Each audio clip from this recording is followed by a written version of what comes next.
everyone, this is Charlotte and this is a podcast called Chatting in Cars. It's where I talk about random topics, swearing, driving, trying to avoid the casualties of my hay fever while I stare at people blindly. Right, there is a podcast warning. There is a warning at the start of this, a disclaimer, where I do talk about sensitive topics, and I do talk at length on different topics. I never stick to one really. So you have a choice now whether you want to keep hearing me bullshit or not. I also swear profusely. I'm not backing down on that one. I enjoy it thoroughly. So if you don't want to hear me say fuck, shit, asshole, I don't know. I have a repertoire. You can absolutely change it now. Ooh, let's run some old people over. No. I'm driving through suburbia. It's wonderful. It's like whack-a-mole. Don't do that. That's not nice. No, honestly, to tell the truth, I've just driven back from my parents', which is a 2-hour drive, to my brother's house. And now I'm driving back to my house, which is another further 45 minutes. So I'm just like, I need a shower. There's a disclaimer because, yeah, if you don't want to hear it, just don't listen to it. I'm not going to make you listen to it. I'm going to come to your house and make you do stuff. I'm not one of those people. I'm not Liam Neeson. I don't know where you are. I probably won't find you. Although I do like Liam Neeson. Right, the topic for this drive home, as I negotiate hay fever, severe hay fever analogies, is, what did I write? Oh, identity. Jesus, dementia sitting in already. Identity, blah, blah, blah. Developing an identity. Now the problem with being raised a people pleaser as I was, I have no sense of identity when I first left my ex-husband, okay? If you've listened to the other podcast, you'll know that I rant about that bastard. Not really a bastard compared to the one that came after him, but you know, not a great guy. Not the worst guy, but not a great guy.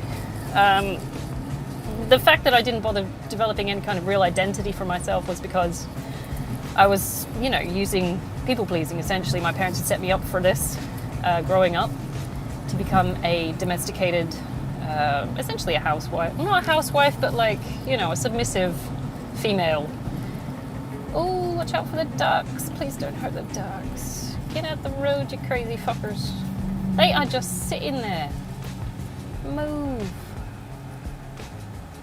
Oh my god.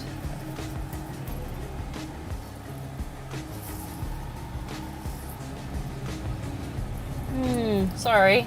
They're little baby ducks. They're only about a couple of months old. Anyway, sorry, I didn't want to run them over. Most people would. That'd be cruel.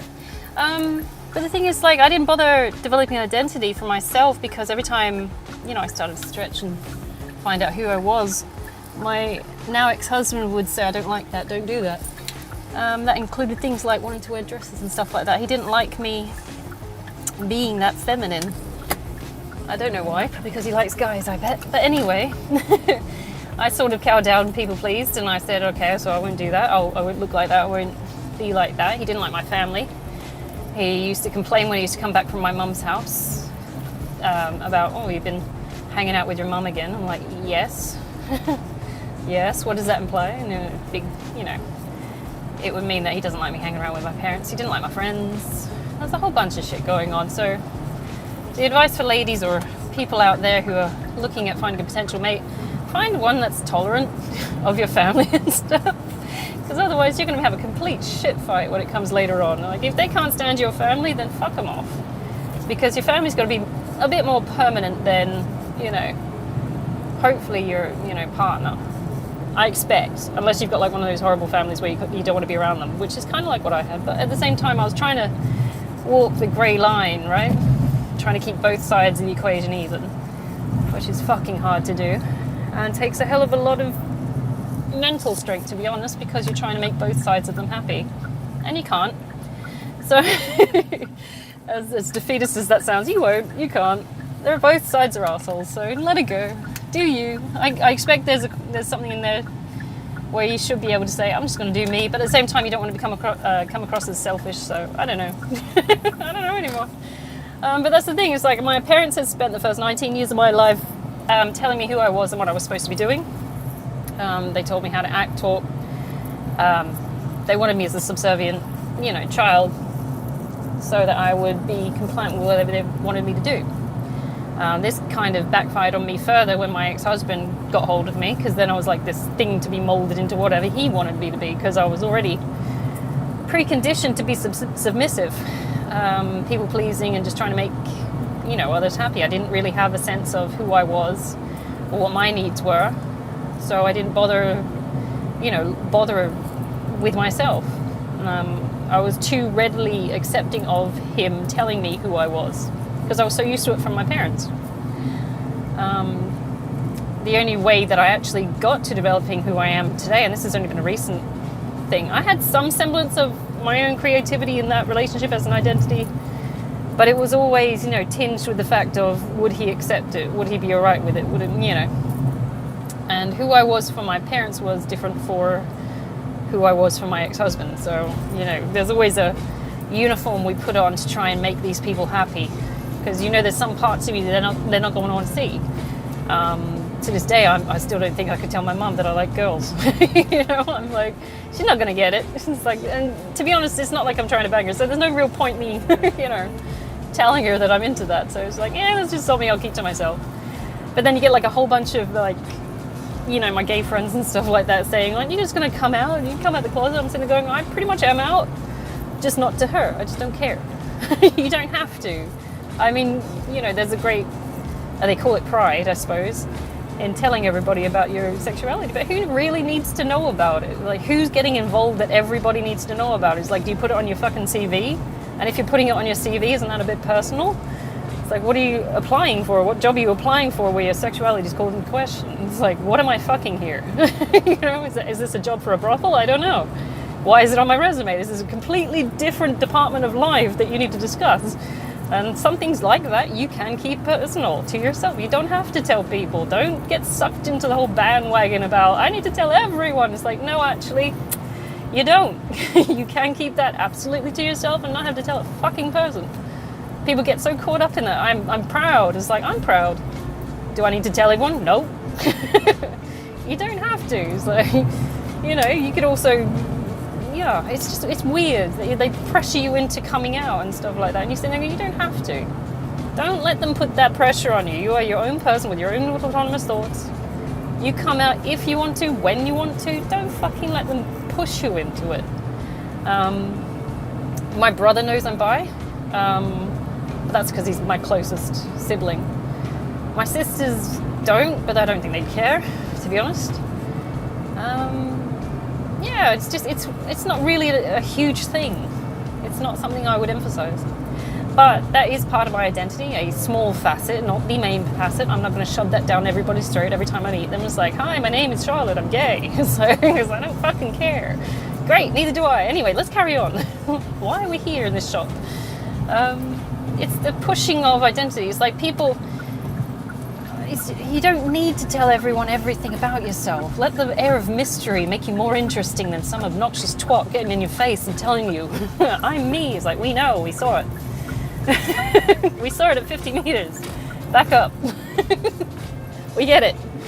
But the thing is, it's the weirdest thing as well. It's like, if you're not proud or you're not open and loud about it, then you're not one of us and you're against it. It's like, well, that's wrong. Because first of all, you can be a pragmatist and a fence sitter and just be fine with both sides of the equation and just not give a fuck. And some people are not as open as that in general. So I don't agree with people being pushed into these things if they're not comfortable with it. But there's such a drive, and it's a desperation about, you know, it wasn't accepted before us, so we need to stand up and shout it. And it's like, I get you want to do that, but at the same time, not everybody likes to shout. Chill. Okay? It's to each their own, okay? And then they get natty about, you know, it's like, they're not supporting us. It's like, dude, I'm actively being it, so how am I not supporting you? It's strange. It's very strange.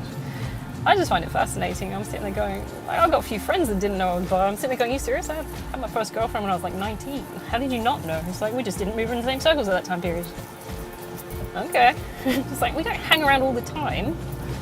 We've got different lives, you know. There are some things about me that even my friends from when I'm 7 don't know what happened to me. And I've still got friends from when I was like 7 years old, and we still chat every now and again. And a lot of our identities, to be honest, are shaped by the circumstances we find ourselves in. Time, context, influence, social, cultural. So you can't expect everyone to have the same understanding of who you are. even from inside your head. No one really understands who they are. It's a very existentialist way to view it. It's like, who am I? It's like, no one fucking knows. No one ever really truly knows who they are, because it's constantly changing. There's no end date that you can finally say, that's the label I've got, that's what I am. And, you know, the human condition is so fucking faceted. There's never one label that will fit. There's always a billion labels to one person. I know whenever I talk to someone, like my ex-boyfriend, he says, what are you? And I said, I'm a lot of things. I was like, I couldn't put a name to it. I couldn't put a label to it. I am a lot of things. It's absurd. Everyone is a lot of things if you think about it. It's, you know, even as a woman, just as a strict woman that has the right chromosomes to be defined as a woman, we've got so many titles attached to that single chromosome, you know, mother, daughter, aunt, and that's just the formal labels. On top of that, you'll be trained in something, you'll be educated in something, you'll have favorite aspects of things, you'll have an identity as a social circle. You know, I was a goth at one point, I was a surfy at another, I was, you know, you pick up so many hats when you're building your identity. There's no direct label, and some, you know, hats you discard because you're just like, this is irrelevant and doesn't match anymore, so I'm not going to bother with that. You just pick and choose bits. So to say that you are one thing in particular and this is how it has to be is stupid, as far as I can see, because it's never constant and it's constantly changing. You know, the only thing that is constant is the change, paradoxically, which I find fascinating. Also, because I like the things that contradict each other. So what can we do when we're, as long as you're constructive with your identity, try and find a peaceful, positive way of dealing with it. I mean, at the moment, I'm seeing a lot of teenagers and 20-year-olds and even 30-year-olds, to be honest, on a sad extent, being glorified as bad girls and bad boys, and, oh, we want to be like that. And it's not a new thing, obviously. I mean, even the mods in the fucking 60s, back down to the fucking Hell's Angels of the fucking 50s and shit like that. Oh, they're bad boys. It's like, no. They're not really, if you think about it. They're just really sticking to a persona which probably isn't conducive to any kind of constructive lifestyle. But yeah, you know, it's been pushed that bad is good, and to be honest, I'm getting a bit fucking sick of it. It could just be my age, to be honest. All it does is promote a culture of self-destruction, as far as I can see. Even the girls, and I feel for the girls, to be honest, the most, because the boys seem to be the perpetrators.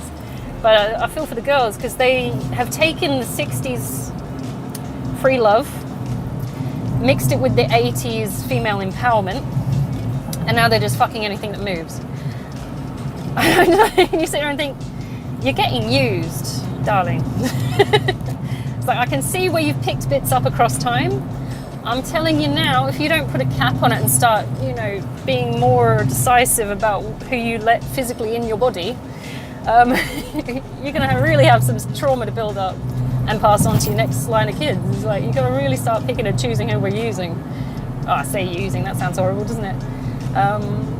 Women really do need to become better gatekeepers. You know, I mean, we've gone past the conservative, women should be soft and meek and you know, and not answer up and not do anything, and we picked up the sexual liberation side of things. But if you can identify as a hoe, that's not something to be proud of, because that's just detrimental to your health, your mental health, your emotional health. Men who identify as, you know, one of the phrases I hate is, was it sowing the wild oats? It's man whoring. No one should be sowing any fucking oats, whether it's male or female. No one should be doing it. It only leads to STDs, unwanted pregnancies, babies you can't fund, lifestyles you get trapped in, you know, situationships, emotional damage. You know, it's just a whole waterfall of shit where they've picked up this one idea that you should be doing this because maybe people before us did it. Not that the people before us have actually disclosed how traumatic the ripple effect is. They just said, oh, I remember my day, I used to fuck around. And he's like, yeah, but how do you feel now? Oh, I'm alone and no one likes me. It's like, yeah, well, that was the direct cause, wasn't it? But they've picked up this idea, and the reality of that idea really is not what they expect it to be. I mean, a girl in her 20s, I mean, I remember being in my 20s, so I'm like nearly 40 now. It was valued that we would be deemed attractive to men our age, or boys our age, I say boys, because I'm not sure what age men actually occur. I think it comes with time and experience. But it was valued in our psyche, because I went through the Britney era. We had Britney Spears as our ideal feminine. We had to be hot and sexy and jumping up and down and running around in tight pants. That was our idea, and that's what the boys saw and said, that's what we should be chasing, we should be idolizing. It's not until the guys get into their 30s that they start going, these girls are whores. And you go, yeah, well, you wanted us to be like that. We're chasing the ideal. Now, this is just speaking for my millennial generations. Like, we're chasing the Britney idea where we have to be like this in order to be deemed valuable. I remember in fucking Christ, when was I in high school? 2002. I graduated high school, 2002. And that was when like the toxic Britney era came out. It's like, oh, she's so hot, she's riding around in like fake tan and shit like this, fake boobs and shit like that. We didn't think it was like, we didn't accept that it was boob jobs and plastic surgery. We thought it was, oh, she just goes to the gym and she trains and stuff. It's like, she just doesn't eat. That's about the time I developed my eating disorder, actually. I had anorexia from 16, 17 up until my mid to late 20s. Severe starving, binging, starving, anorexia, you know, you go through it. It comes in waves. But at the same time, that was who we were taught we were meant to emulate. Not that they would have such a direct hand in who we were, because we still had the immediate context of what we're existing in. I still lived in a shit-ass area surrounded by certain types of people. They had an influence as well. It wasn't just all mass media is controlling us all. It's like, no, we had a choice to watch that shit and believe it. It's not like they come in and inject shit into our brain directly. It's like control and manipulate our thoughts. It has an influence. It is not the only influence. This is why I get pissed off when people sue McDonald's over them getting fat. I'm going, no, fuckhead, you put the food in your face yourself. It's like, don't be dumb. It's not like Ronald McDonald himself came down to your house and stuffed that hamburger in your mouth and said, oh, you're dead now. But, you know, it doesn't make sense. It's like, you have autonomous thought. You have autonomous ability. Hopefully, right? Unless you're under some kind of regime. Don't get me started on those. You can't expect someone to be able to influence your thought and life so much, anything past what you enable them to do. If someone tells you you're fat, you don't think you're fat, tell them to fuck off. It's just like, I'm not saying that you should get fat. I think there's health risks involved there, definitely. But, you know, at the time we were looking at, you remember like Britney went through the whole chunky Britney phase and they were like, oh, she's pole dancing on the stage. Oh my gosh, she put on so much weight. She maybe put on 5 more kilos than she usually had and suddenly she was chunky Britney. And we all looked at that and went, oh, fat. It's like, she's still fucking ripped and toned. It's like, now she's chunky Britney now. That's the kind of shit we were looking at. She still had definition and shit. And we're going, I look squidgier than that. I'm going to have to go and, you know, sort myself out with an eating disorder or something like that. It was that influence. But at the same time, if we had used our logical brain and said, that's not actually fat and who fucking cares anyway? Because I'm not in those instances. You don't look at the logic of the situation. What you do is you look at the ideal, you look at the surrounds that people are actually trying to perpetuate, and that will influence whether you believe it or not. You've also got your own personal predisposition. Anorexia is a behavioral trait which is picked up from I've heard that it's hereditary, but I'm not entirely sure about that. I know that mine was a comorbidity of autism, so I'm like, yep, we tend to be picky eaters and fuck up with our food all the time. But so I was already predisposed to think and act a particular way, but I was, you know, not that, I wouldn't want to believe that I was that brainwashed, for example, by the media to believe that I had to act and be a particular way. I mean, you've got free thought, you've got free will, right? So when you're forming your identity, you should be able to pick and choose what and who you want to be. So when you're picking and choosing, obviously it's got to be based on experiences you've had. No one's going to actually actively seek out problematic scenarios unless you've got some severe psychological healing needing, right? If you've come through an era where you're a drug addict, you've healed, you've gone to rehab, you've sorted your life out, you're not going to identify as a drug drug addict if you've gone so far out of your way to come off it. I would hope, right? And you're not going to actively aim to go back. It's usually some kind of a trip or a slip, or you've fallen off the bandwagon. It's always an accident. It's someone's or something has intervened where you have fallen a little bit, or you've taken a step back. It's always something like that. You never actively go straight from rehab to, I'm looking for drugs, fuck this. Unless there's something I don't know about. It's usually an accident. So you've got to consider what aspects have actually sent you to those levels of having to re-step back over, parts of your identity you've tried to cancel out, essentially. And reassess whether you want them in your future or not.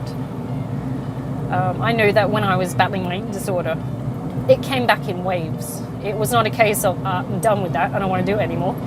I was finding things like triggers that were creating problems, emotional issues, trauma that was causing problems, stress. I used to get a point where I was stressed, I would just not eat. If I could control one thing in my life, it would have been, oh fuck it, I'll just starve. And it was never considered out of the ordinary or anything like that. It was just like, nah, I'm not going to do it. And that's when being stubborn backfires, I think. Because I stuck with that shit and dropped to skeletal proportions. It was not good. It did not look sexy. It did not look good. I did not feel worth anything. Towards the end, at the start when you're like 16, 17 and you're quite chunky, you start losing weight, people start paying attention, you go, ooh, boys.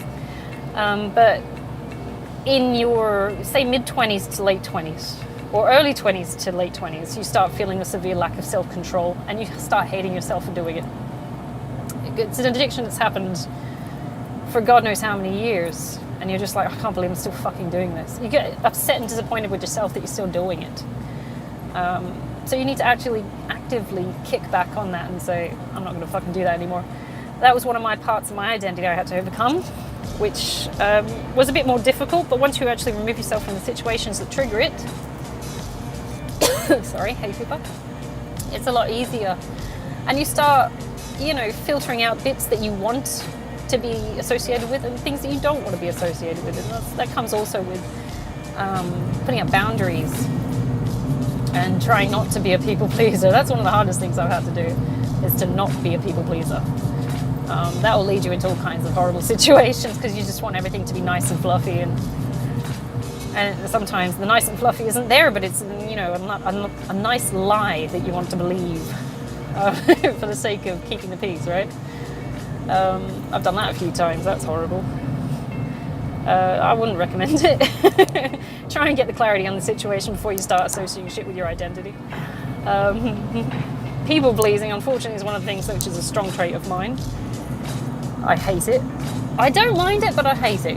It's one of those things. It's like, as a person that wants to do the right thing, likes to do the right thing, wants to be perceived to be doing the right thing, I guess, to a degree. If you want to buy into that social acceptance thing. People pleasing is a nice thing to do because you just want people to be happy, don't you?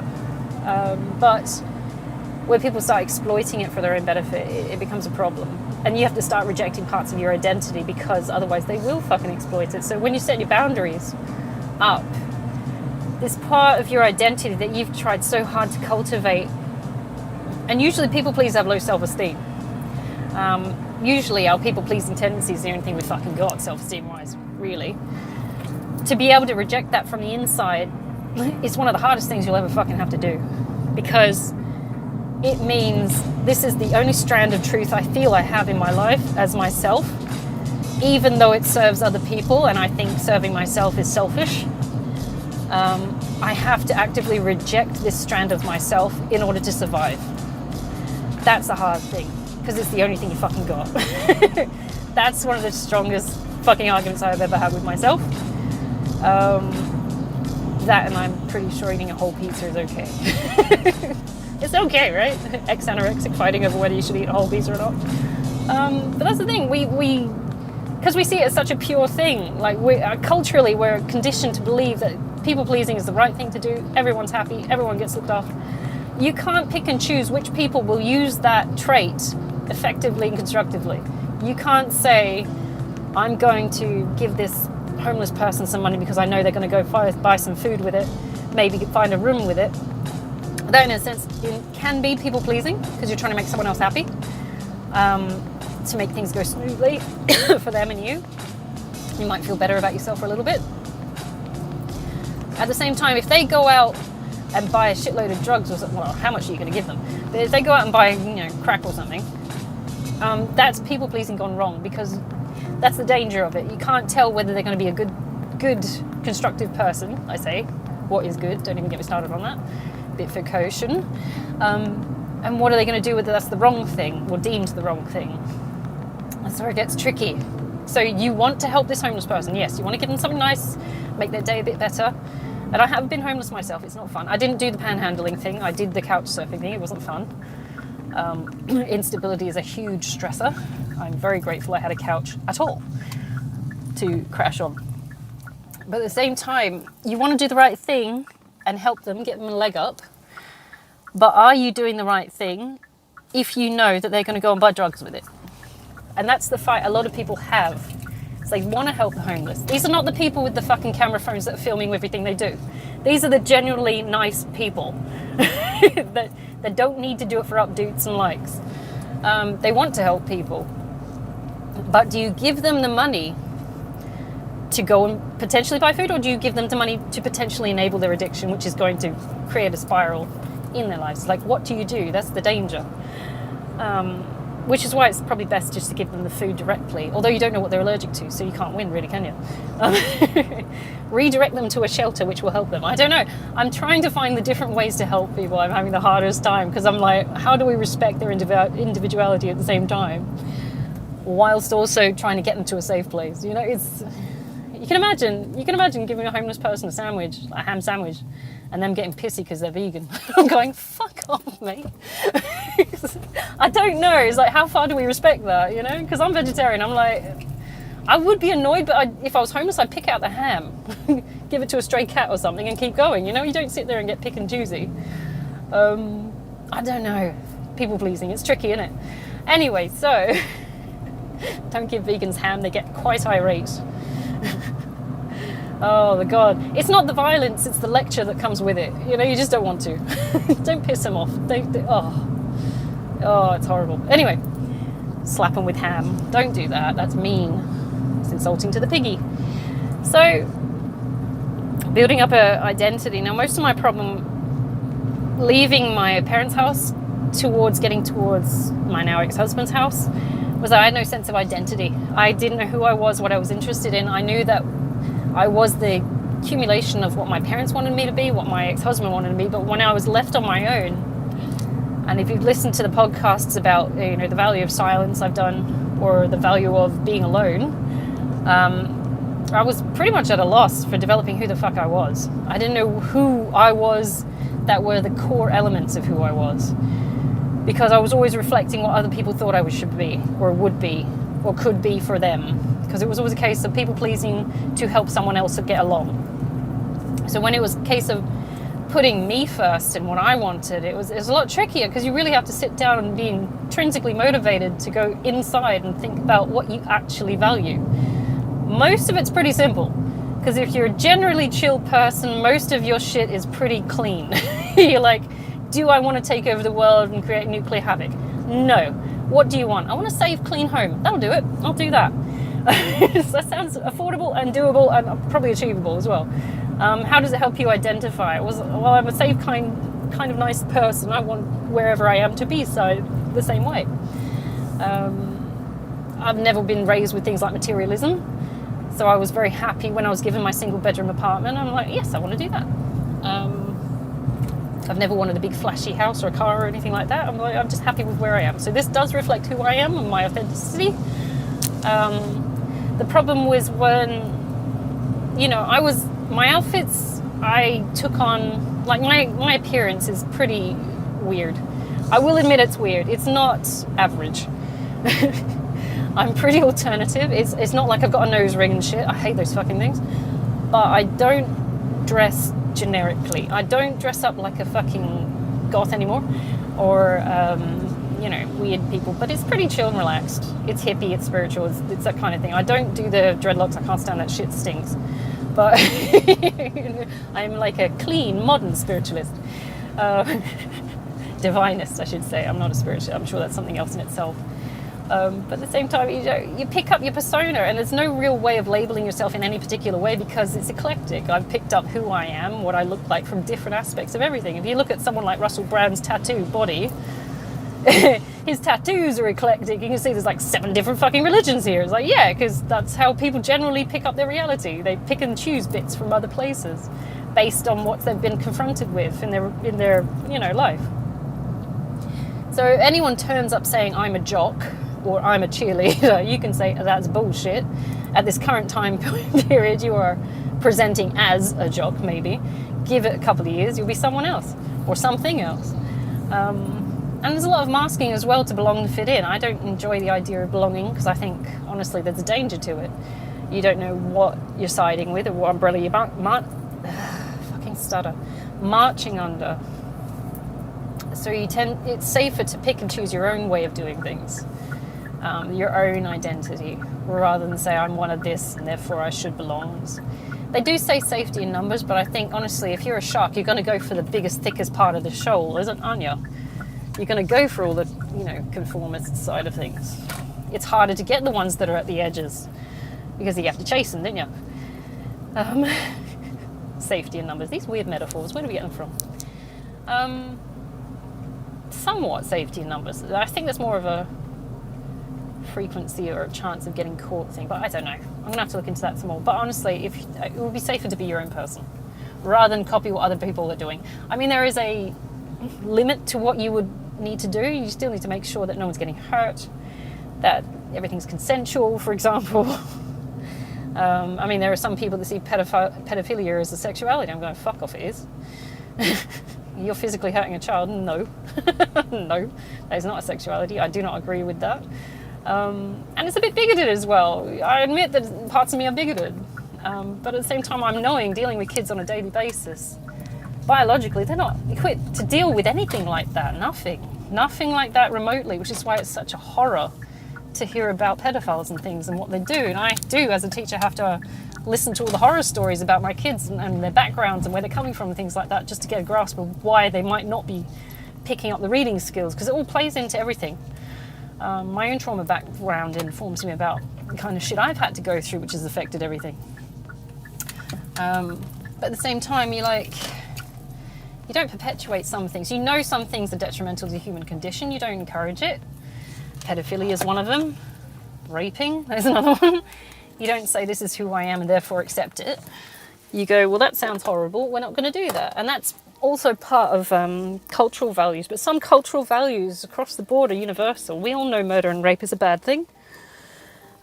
Stealing is a bad thing, although there's varying spectrum of stealing. Some people would say nicking a couple of coins out of a tip jar would be fine because it's free money, isn't it? Nicking the soap out of a hotel room would be fine because it's complimentary, isn't it? Some people would say, oh, you don't do that. It's not done, is it? Some people are like, you don't take complimentary soap at all. You're a fucking polo. I know what my family's been doing for years, so I'm not, that's shaped who I am. I can draw lines where I say that taking stuff is, some of it's good and some of it's bad. It's all part of your identity, so you've got to be careful with what you include into your identity when you're rebuilding. And most people will go through a phase in their life where they've just dropped completely out of the arse, and you need to completely reconfigure who you are for it to fit the current situation or what's coming, right? I don't know anyone who's had a midlife crisis. There's billions of them. My dad had one, but he lost the plot completely and spiraled. Whereas I had a semi-midlife crisis when I got divorced, and I went up. I'm sitting there going, well, I'm not going to let this fucker get me down. I'm going to go right up. I'm going to join the gym, get my own house, get my own apartment, get a new car. Let's go.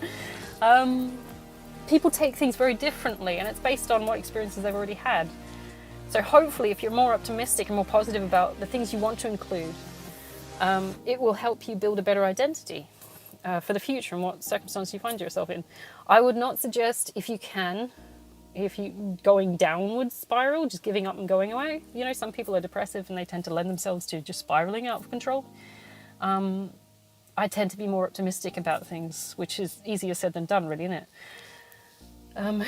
You can, just it's a starting point, isn't it? Even if your life goes to absolute shit, you lost everything. Now, I lost everything. I think the only thing I had to my name when I left my ex-husband was my, because I lost my marriage, my degrees, my businesses. The only thing I had was my teaching degree, which helped me get out of debt, essentially. And from getting out of debt, I grew everything else. I got my house, I got my apartment, I rebuilt my life. Once you've got the frame for it, you can start adding things. And that's the same with your identity. It's like when I left my ex-husband, everything that I knew to be reality was just stripped away from me. I didn't know who I was anymore. But once I got myself stable and I was able to identify the things that actually were me and I actually liked about me, I could add extra bits or trial and error a few extra bits. It's like, like when I went out social drinking with my ex-boyfriend, I tried a new thing. I tried to make new friends with new types of people that I wouldn't normally associate with. It didn't work. I backed up from that and I went back to the normal reset. But that's the opportunity you're giving yourself. You're not boxing yourself into a situation where you have to be a particular type of person because you have a particular label that you've given yourself and that you have to stick to. Otherwise, you have no sense of identity at all. Human identity, or any identity really, is very fluid. It changes all the time. For one example, we had a bunch of girls in my high school year. When it was trendy, suddenly were lesbians. And you sit there and think, yeah, but how many of you actually are lesbians? And then you find out 5 years later that they weren't lesbians at all. It was just something to do because it was interesting at the time, made them that little bit more sparky culturally or socially. So it was like, they're different, so they're more interesting. But they used it as a tool to gain, notoriety or I say notoriety, it sounds horrible, doesn't it? But influence and popularity and acceptance and things like that. And I think, honestly, we're seeing on a cultural wave again, but we're just picking different topics to push through the population so that you get a little bit more attention than others, or you get a little bit more, deemed more socially acceptable than others. It's bandwagoning as well, but it's a very human trait. And it's like, some things will stick, some things won't. Some people, or some girls that were in my high school year were actually lesbians. There was definitely 2 that I know of. They stuck right with it. And I'm like, all right, go on then. But at the same time, you're going to have all those ones that sort of went, that's not really part of my identity, I'm going to go this way. It's a constant dynamic reforming of, look at Madonna. How many times has she reshuffled herself to be more appealing to the masses, to the market, in a less commercial sense? That's what most people do. When you have your first child, you're a mother. That's a whole new identity. Or a father, rather. Boys get a new identity as well. I say boys in the chromosome sense. I'm not going gender there. It's everybody picks up all these extra titles and things as we journey along this life journey. And the hardest part is knocking back the crap that you don't want to do or be anymore. And you do need to cycle through that shit. You can't keep that shit around just because it's comfortable. It's like, people are afraid of losing their identity altogether. The problem I had was I boxed myself into the identity that I was so-and-so's daughter or I was so-and-so's wife. And that's all I saw myself as. I didn't bother getting outside the box and looking around seeing what do I actually value in myself and what do I want to perpetuate into the next part of my life that I'm obviously being pushed into. I didn't have a choice at that stage. It's like, we're going to Sparta kick you through the door of life. Spread your wings, bitch. It's like, divorce, fuck. But you float or sink, you're going to make it either way. Just don't try not to do, spiraling into drugs or anything. That's just, we know common sense wise that's going to fuck you up in the long term. Short term, fuck, long term. Try and find constructive ways, and you got to look for the most cliche fucking ways. Honestly, how much of a no-brainer is it to join the gym?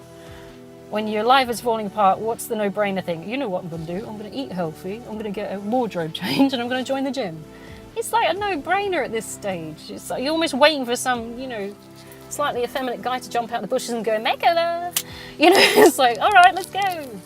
I want to be on one of those shows. But, it's so cliche and common sense at this point to know when you're reforming your identity, which kind of steps you should be taking. Am I going to go get shit-faced high and fuck around? Probably not. That seems destructive. I know that's not going to go anywhere. It might suit my sad-ass, angry mood at the time, But in the long term, it's going to fuck me up, isn't it? It's like, they don't have that sense of reason anymore, you know? It's like, I think, yeah, it's going to hurt in the long term, but nah, fuck it, we're going to do it anyway. I have trouble with that with most people. Must be some kind of chemical imbalance I have. It's like, I'm trying to be proactive right now. I should be taking drugs and, you know, murdering people, but I don't know, given my trauma background, I've had a lot of anti-role models where I probably wouldn't. So, I don't know. It's up to you who you become. I mean, no one can tell you who you are. They won't know from the inside what you are, to be honest. You don't know what you are from the inside. It's constantly changing. So if you want to form a new identity, there are a couple of principles you probably need to follow. Keep it clean. Keep it proactive, productive. Don't do it because someone told you that you need to fucking do it. Unless you can validly see the reason why. If it's a risk to reward ratio and you say, I need to do this really because I want this job or because I want my license or I want, you know, I want this particular lifestyle. Although be reasonable with your lifestyle choices, honestly. No one needs a fucking Lamborghini. Just give it up. Some people work their entire life just trying to get a fucking Lambo, something stupid and shallow as that. And then it breaks or something, or it gets nicked, or you know, you just lost 50 years of your life trying to achieve this one goal. It's ridiculous. It's unreasonable. I don't. But then again, that's my anti-materialism. I don't see the push to risk your entire existence and your health and your mental well-being and stuff like that just for an object. And that translates to people as well. It's like I find lots of people are getting objectified a hell of a lot more. They're not people anymore. They're just convenient holes or bank accounts you can exploit. Or it's horrible. I don't like that. It dehumanizes people. And I feel like humans have got a hell of a lot more to offer than just being a convenient hole, you know, or a convenient crank. I don't know. Whatever you're going for, man. So ask yourself what values you are trying to perpetuate. Because bearing in mind, if you've got kids, for example, I haven't got kids. We all know what happened to my kids. If you've got kids, ask about what they're going to copy. Because they're going to see you and they're going to ask, what did my dad or my mum do? Because I'm going to copy that. Chances are, though, you might not get that. So I'm being a bit contradictory here because I looked at my parents and I went, fuck that, and walked the other way. But there is a high frequency of kids that will just emulate what their parents did and pass it on. And that includes trauma or anything that's positive. So if you've got, like, my granddad Fred was amazing. He was like Fred Astaire, beautiful manners, looked like Fred Astaire.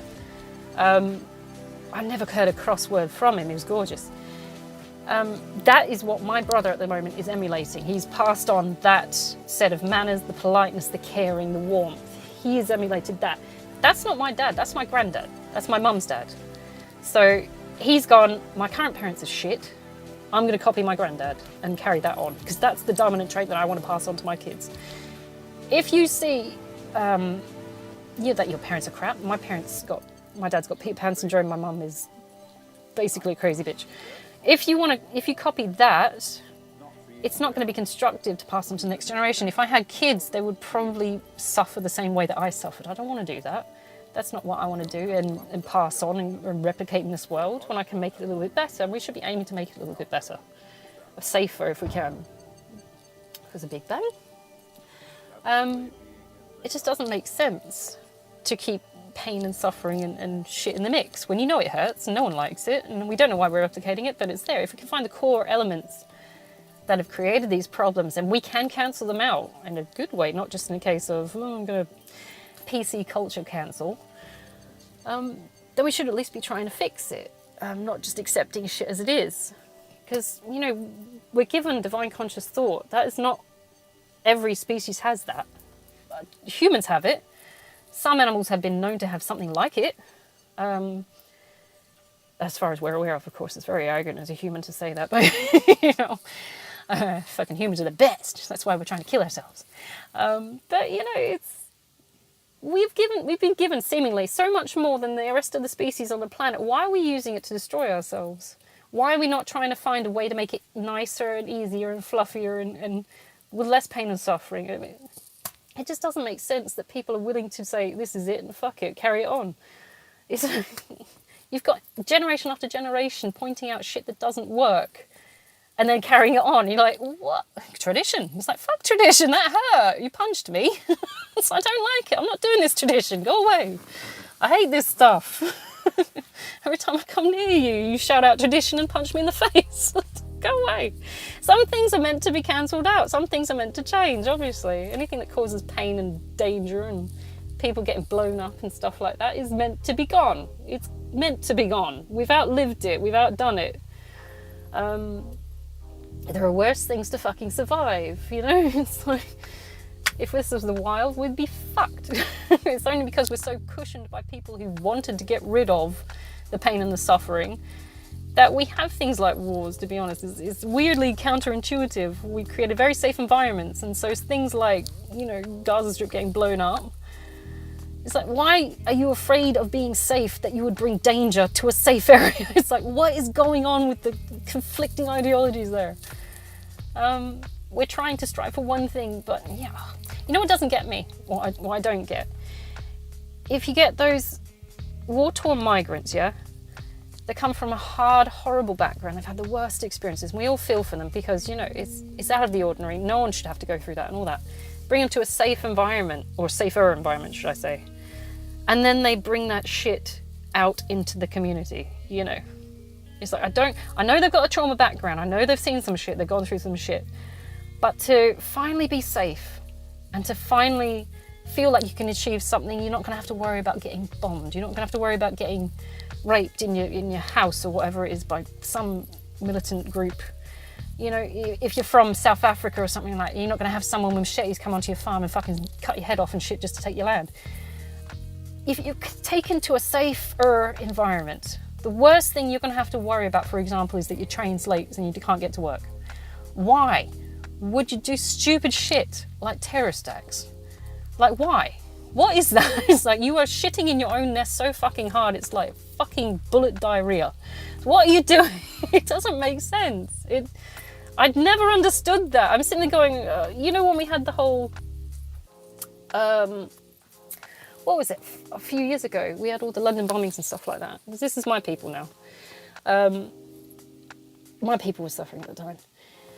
And I got so fucking upset. I was going to go, but we let you come in and we we didn't rescue. You came of your own volition, really, which is the brave thing to do, leaving a horrible situation, coming to somewhere of safety, but you don't bring it with you. And there was such a, we don't understand why they're doing it here. It's like, but you're safe here. Why would you shit in your own nest? And there was a disconnect. I'm sitting there going, why would you poison your own safety? It's like self-sabotage, you know? Superman flies in, comes and lifts you into the air and save you out of the cataclysmic boom. You know, it's Henry Cavill, he's lovely. And then you kick him in the nuts and he drops you. It's like, why would you, you know? I don't know if you should, you know, kick Henry, but, you know, it just doesn't make sense. Like, why would you self-sabotage that way? It's absurd. And they blame it on trauma or allegiances to some flag or something like that in some country, or it's a eye for an eye tactic, which in itself is fucking immature.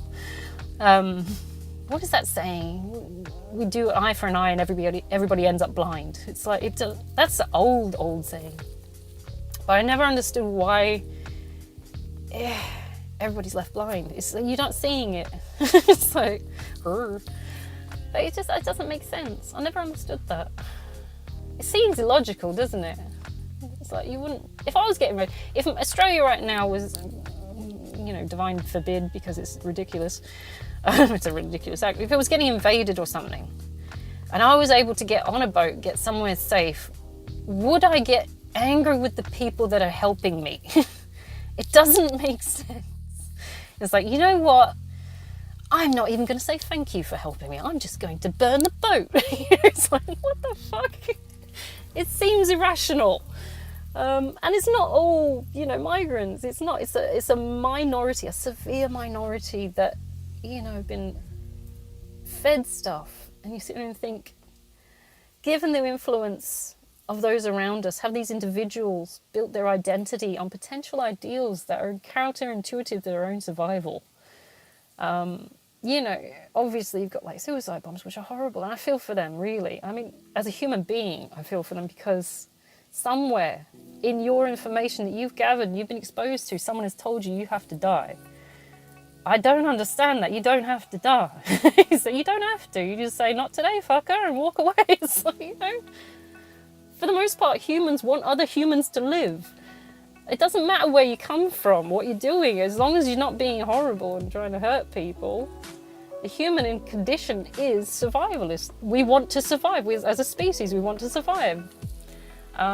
Anything like wars and stuff comes more from primitive rivalry. It's a mating thing. It's a I have to kill. Not that the species will attack itself, rather. It's more like a case of competition, competing for mates. You look at wolves. Wolves don't attack each other in a sense of aggression. It's competitive. It's a case of I need to put you in a pecking order. It's a power struggle rather than I have to kill everything because, eradicate it. Humans tend to want to, look after it. Well, they want the species to continue. Hence the reason they keep trying to make it fluffy and convenient, and why we have, like Woolworths instead of having to grow our own fucking food. We want it to survive. That's the main theme of humanity. We want it to survive. But to take on the information that you've been fed where, I feel sorry for suicide. Dare I say it? I feel sorry for them. You've been fed information that makes someone bump you off. And it's someone else's fight as well. Because once you've done that, your fight's done. You're not even involved, really. You're just a tool for someone else's agenda. It's sad. It's sad. I don't understand that either. I don't know. Maybe I'm missing something here. I don't know. I feel sorry for them. And they got families and everything as well. It's not just a case of a lone wolf who's like got a grudge against something. They got families. They got kids. They got, and they'll say, oh, I'm doing it for my kids. It's like, your kids are going to miss you more gone like this. They're not going to see the grand deed. They're going to harbour a grudge because now they see it as someone else who's made you do this, and now they don't have a parent. Or your friends are going to miss you. It's horrible. I can't imagine why they would become so clouded in their own judgment of their own survival that they would say this is a good idea and this is a means to an end. Unless, of course, they were suicidal to begin with. It's weird. But then again, I've got a very niche, maybe very ignorant, arrogant, I don't know, way of looking of things. Having been suicidal before, I know that it comes out of nowhere. Or at least my version did. It was not a dark cloud that followed me around. It was just a snap of the fingers. It was done. Of course, I didn't die. It was an attempted suicide, but otherwise I wouldn't be talking from the other side, poking you with cheese sticks. But it was never it was impulse. It was an impulse thing. I could put it down to. But the people that are conditioned to believe that they should do this as a question of morality, about usually a divine being that thinks they should die, is like, no, otherwise they wouldn't have put you here in the first place. But he wants us to die for his name. It's like, why would he want you to die, if this is what I'm assuming, to die in his name? Why would he bother put you here in the first place? It's counterintuitive. It's like birthing a baby just to kill it. It doesn't make sense. For a cause which is run by someone else's, it just doesn't add up. He wants you here. If it is the God, he probably wants you here to do good. That is not good. Killing is not good. It never was. Never was. Not your job to do. Which is why people have so much trouble these days, even just killing animals for food. We are easily distanced from that act because it is unheard of. It inflicts pain. You can see with your own eyes that it will inflict pain. And nobody wants to do it. They argue that it's an act of defense. It's still a horrible thing to do to someone. You're defending your family, your home, your life, your whatever, your cause. It's still a horrible, horrible fucking thing to have to do. Even soldiers develop PTS and that's their day job. It's horrible. Nobody wants to do it. It's not something that should be perpetuated on. It's bad enough people are dying from disease and shit like that. Why are you adding this on too? This voluntary death. It's like the death is already in the area. Diseases, famines, plagues, things we can't really fucking control. Then you add this shit on top. It's like, what is going on? Humans are a self-imploding species sometimes, and you just sit there and think, I don't understand why. Considering we are so proud of our survivalist instinct, we've got Bear Grylls drinking piss because of it. It doesn't make sense. The contradictions. I don't know. Maybe I'm overthinking it. I don't know. And I do waffle a bit, and I'm so sorry. You don't have to listen to my shit. I'm weird. I'm waiting for the dementia to kick in. And the menopause. I'm looking forward to finally growing a beard. Okay, I'm going to leave it there because I've got to go in. I need to have a shower. I feel gross. I'm hoping you have a fantastic Saturday. Saturday? Sunday? Oh, fuck, it's Sunday, isn't it? I'll work tomorrow. And I'm hoping you take it easy. Try not to get crazy about building an identity. Try and do it productively. I want you to see that you're having a soft, loving, warm environment. And to be a hard, horrible person who's spiraled down, it's not going to promote a soft, loving environment.